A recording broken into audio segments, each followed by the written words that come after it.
Legacy Telugu stories, పిల్లల నీతి కథలు. చేపల బావి. అడవిలో జంతువులన్నీ కలిసి కొద్దిమేర దున్ని వ్యవసాయం చేయ నిశ్చయించాయి. ఒకనాడు మిగిలిన జంతువులతో పాటు నక్క, కుందేళ్ళు కూడా పార, పలుగు పట్టి పని చేయసాగాయి. ఎండ తీవ్రత క్రమంగా పెరుగుతోంది. నెత్తి మాడిపోతున్నది. కుందేలు కొంతసేపటికల్లా ముచ్చెమటలు పట్టి అలసిపోయింది. కానీ పని చాలించి విశ్రాంతి తీసుకుంటే సోమరిపోతు అని మిగిలిన జంతువులు తిడతాయని భయపడింది. అట్లాగే పళ్ళు బిగుతున్న కొంతసేపు కింద మీద పడుతూ మిగతా జంతువులతో పాటు పనిచేసింది. కానీ మరికొంతసేపటికి కుందేలు పని అయిపోయింది. ఎక్కడైనా చల్లని మాటున విశ్రాంతి తీసుకోకపోతే ప్రాణం పోయేటట్లుగా ఉంది. కాసేపు ఆలోచించి కాలిలో ఏదో ముళ్ళు గుచ్చుకున్నట్టు బాధ నటించి అది మెల్లగా యువతలకు వచ్చేసింది.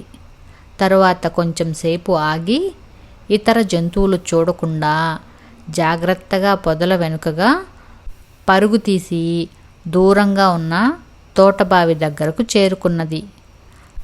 ఆ బావి చెట్టు నీడన ఉన్నది. ఆ బావికి ఒక గిలక మీదుగా పొడవాటి తాడు రెండు చివర్ల 2 బొక్కెనలు ఉన్నాయి. ఆ బావి నీడ చూడగానే కుందేలుకు ప్రాణం లేచి వచ్చినట్లయింది. అది ఒక్క దూకున వెళ్ళి బొక్కెనలో పడింది.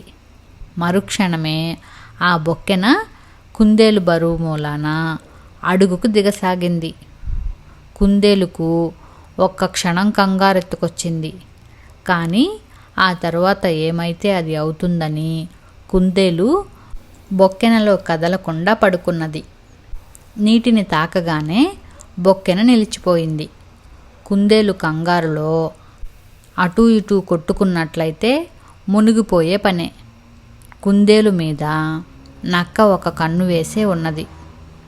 అందుచేత ముళ్ళు విరిగిందని వంకపెట్టి కుందేలు పనిమాని యువతలికి రాగానే నక్క అటూ ఇటూ చూసి చల్లగా తను కూడా జారుకుని కుందేలు వెనకే వచ్చింది. కుందేలు బొక్కెనలో దూకి బావి అడుగుకు వెళ్ళిపోవడం నక్క అంత దూరం నుంచి చూసింది. ఈ కుందేలుకు ఏదో ఉపయోగం లేనిదే ఈ బావిలోకి దిగి ఇంతసేపు కూర్చోదు. లోపల ఏదైనా తినే వస్తువు దాచిందేమో అనుకుంటూ నక్క మెల్లగా బావిని సమీపించి లోపలికి తొంగి చూసింది. బావి చాలా లోతుగా ఉండడం చేత నక్కకు ఏమీ కనిపించలేదు. కుందేలు బావా అని పిలిచింది. ఎవరిది? నక్క బావా అని లోపల నుంచి కుందేలు కేక పెట్టింది. అక్కడేం చేస్తున్నావే అని నక్క అడిగింది. చేపలు పడుతున్నాను బావా, తెప్పలు తెప్పలుగా ఉన్నాయి. కావాలంటే ఆ బొక్కెనలో ఎక్కి నువ్వు కూడా ఇప్పుడేరా అన్నది కుందేలు. పైకి వచ్చి ఉన్న బొక్కెనలోకి నక్క ఒక్క గెంతున దూకింది. కుందేలు కన్నా నక్క బరువు ఎక్కువ కావడం చేత నక్క ఎక్కిన బొక్కెన క్రమంగా కిందకు దిగి కుందేలు ఎక్కిన బొక్కెన పైకి రాసాగింది.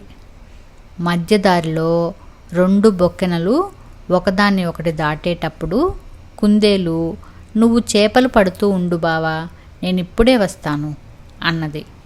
త్వరలోనే కుందేలు పైకి వచ్చి బయటకు దూకి ఇంటి దారి పట్టింది.